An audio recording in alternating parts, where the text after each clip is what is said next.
Good morning बच्चों। तो अपना संकल्प के चैनल पर क्लास 10th के मैथ में ज्योमेट्री पार्ट में त्रिभुज चैप्टर के अंतर्गत हम लोग फिर एक्सरसाइज 6.3 जिसका क्वेश्चन नंबर 1 हम लोग पहले कर चुके थे। आज इसके आगे क्वेश्चन नंबर 2 से हम लोग सीखेंगे कि कैसे इसको बनाया जाए। इसमें एक्सरसाइज 6.3 का जो क्वेश्चन नंबर 2 है उसमें फिगर आपको दिया गया है। ये फिगर उसका है जो किताब में दिया गया है, उसको हमने यहाँ ड्रॉ किया है। और इस प्रश्न में दिया गया है कि त्रिभुज ओडीसी समरूप त्रिभुज ओबीए, ओडीसी त्रिभुज जो ऊपर बन रहा है वह त्रिभुज ओबीए ये नीचे वाले त्रिभुज के समरूप है, यह प्रश्न में दिया गया है।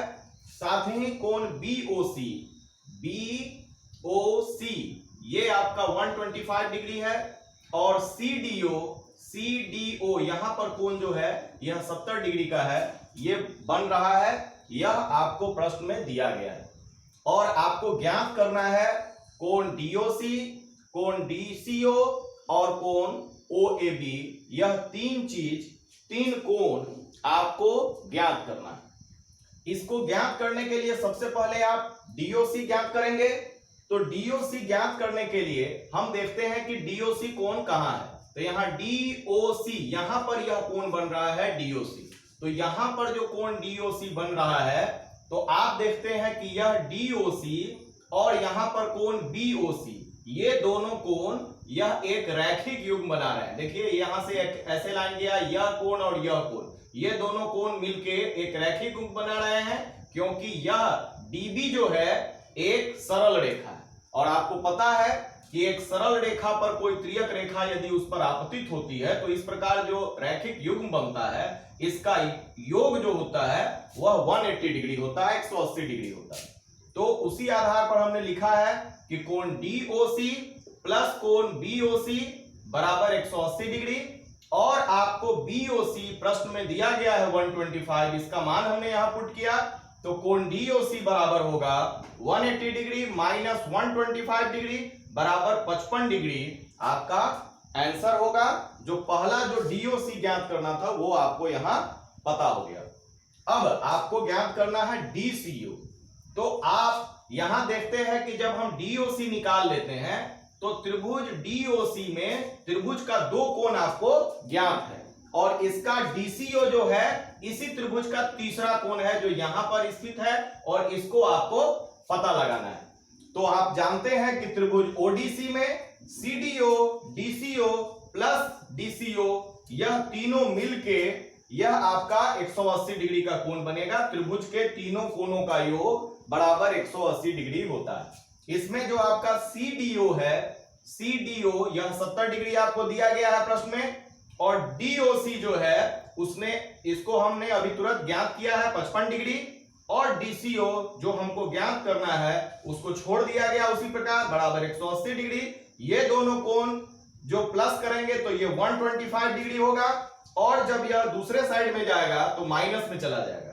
तो डीसीओ बराबर होगा 180 डिग्री माइनस इधर से ये गया माइनस 125 डिग्री जो घटाने पर आपका 55 डिग्री आता है। तो इस प्रकार आपका दूसरा कोण भी ज्ञात हो गया। अब आपको ओएबी ये कोण आपको ज्ञात करना है। तो जब ये कोण ज्ञात करना है उसके लिए आपको जो ये दिया हुआ था समरूप, इसका प्रयोग करेंगे हम कि आपको दिया गया था चूंकि ओडीसी समरूप है त्रिभुज ओबीए के, तो ये दो त्रिभुज यदि आपके समरूप हैं तो उसके संगत कोण आपके बराबर होंगे।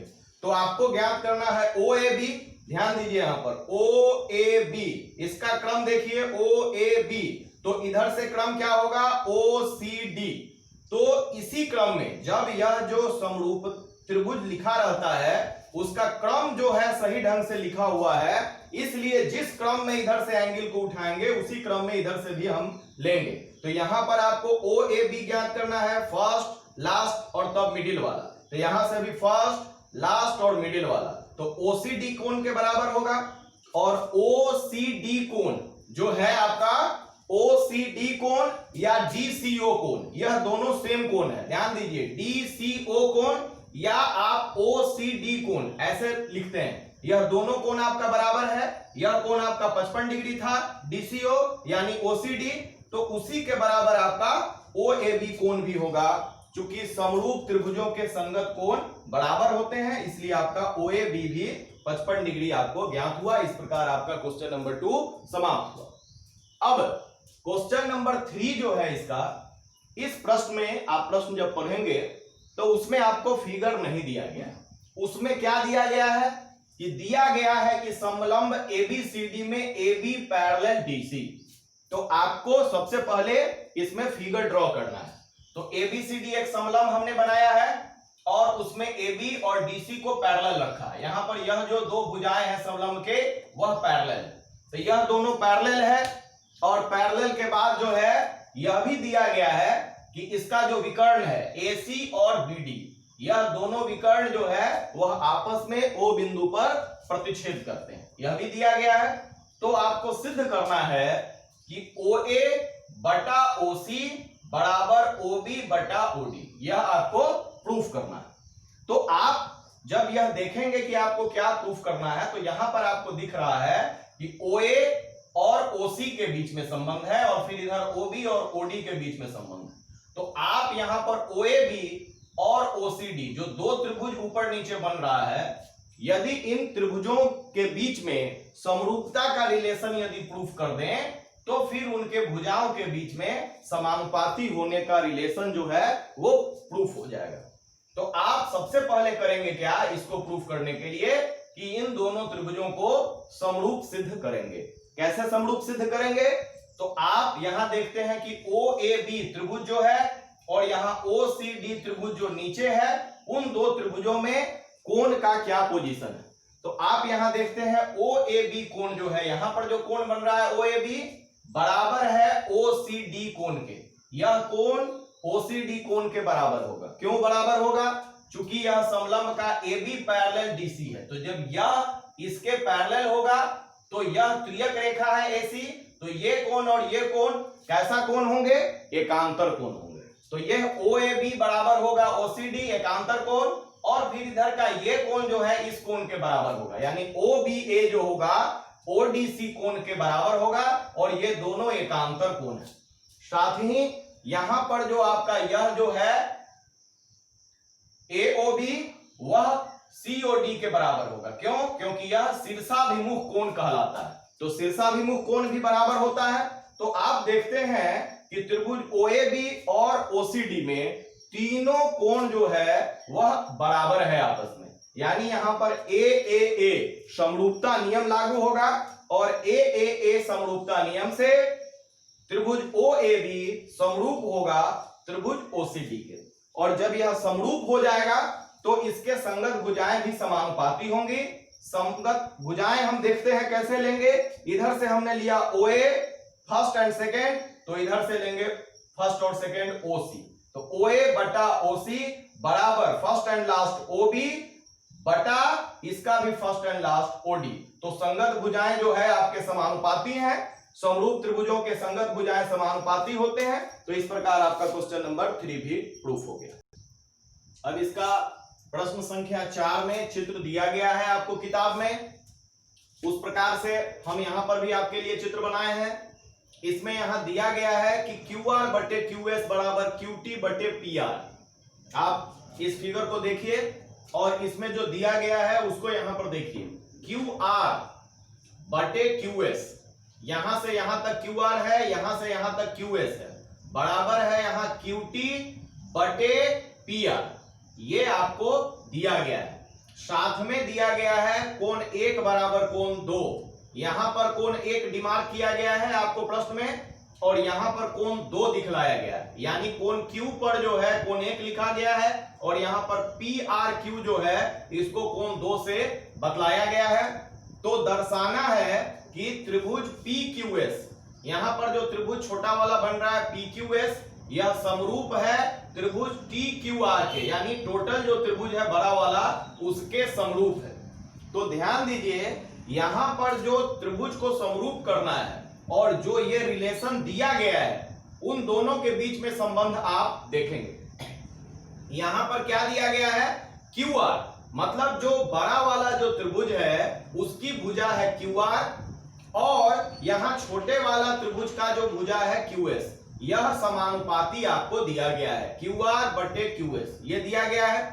साथ में यहां पर जो समरूप सिद्ध करना है उसमें जो बड़ा वाला त्रिभुज का QT भुजा है वह समरूप दिया गया है PR के, जबकि होना क्या चाहिए था कि यहां पर QT समरूप होना चाहिए था QP के, तब यह जो दो भुजाएं हैं वह समरूप समानुपाती होता।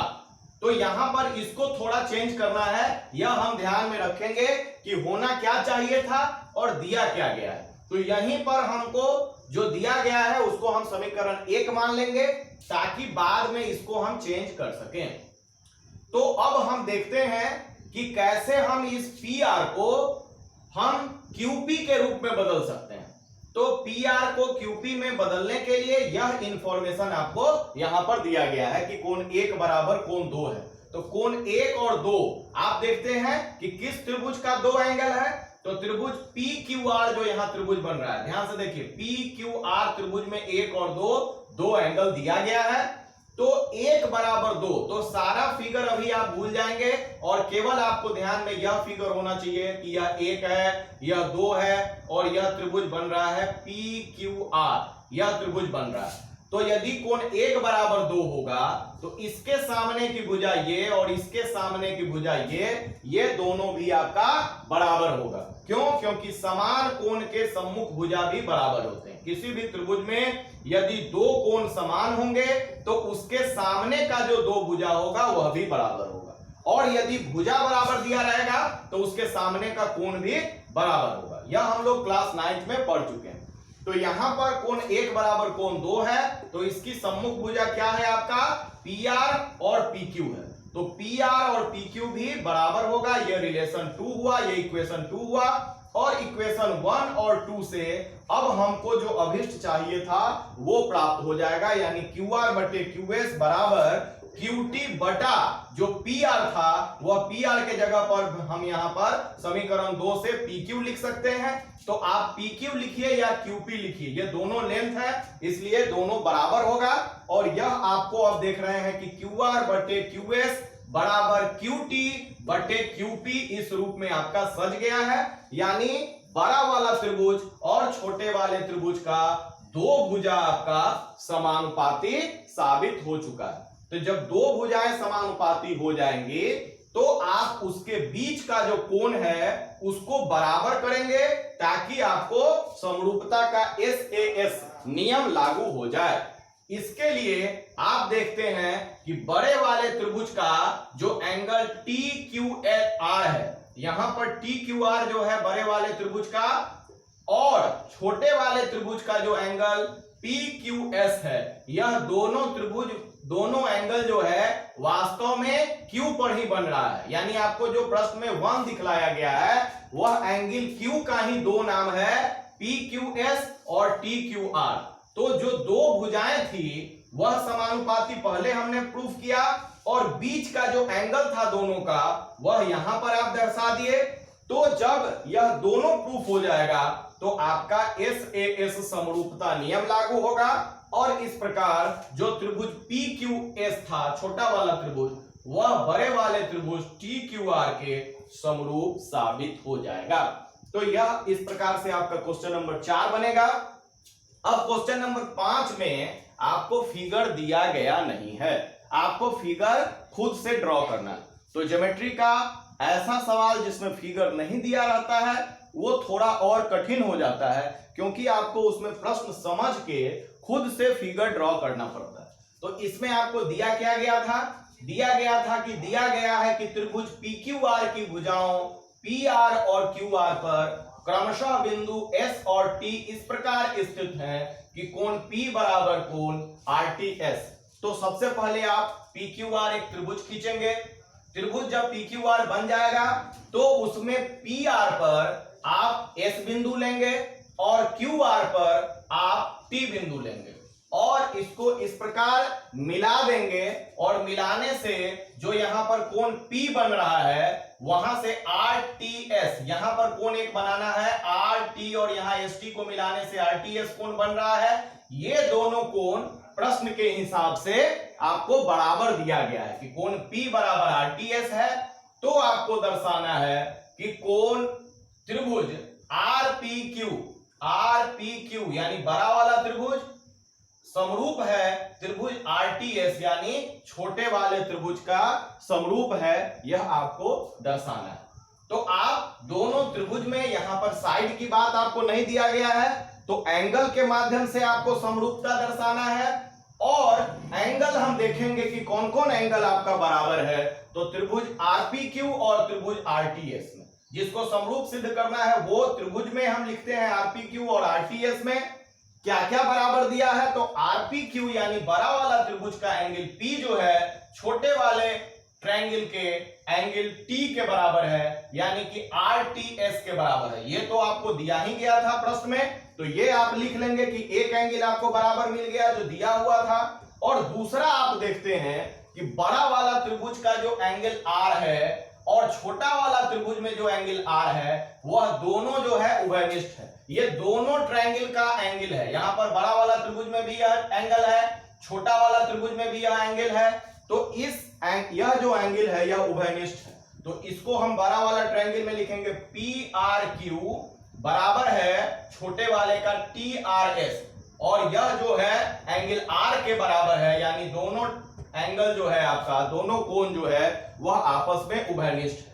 और त्रिभुज में यदि दो कोण आपस में बराबर हो जाएंगे तो निश्चित रूप से उसका तीसरा कोण भी बराबर होगा।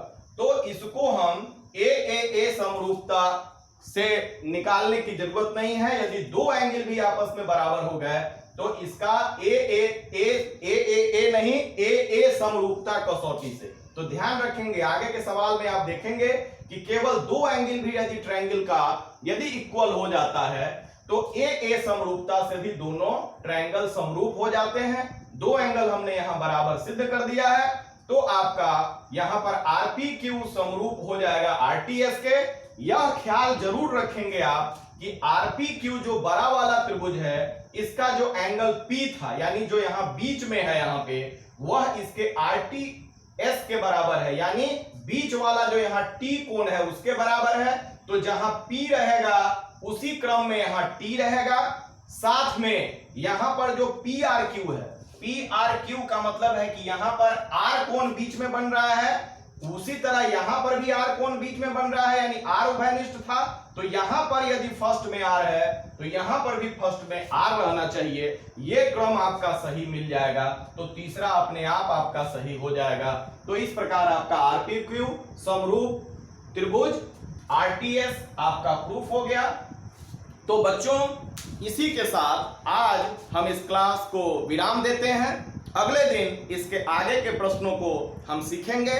यदि आपको यह वीडियो पसंद आता है तो निश्चित रूप से हम आपसे चाहेंगे, अपेक्षा रखेंगे कि आप इसे चैनल को सब्सक्राइब करें और लाइक भी करें और शेयर करके और विद्यार्थियों को भी इसका लाभ दें। धन्यवाद।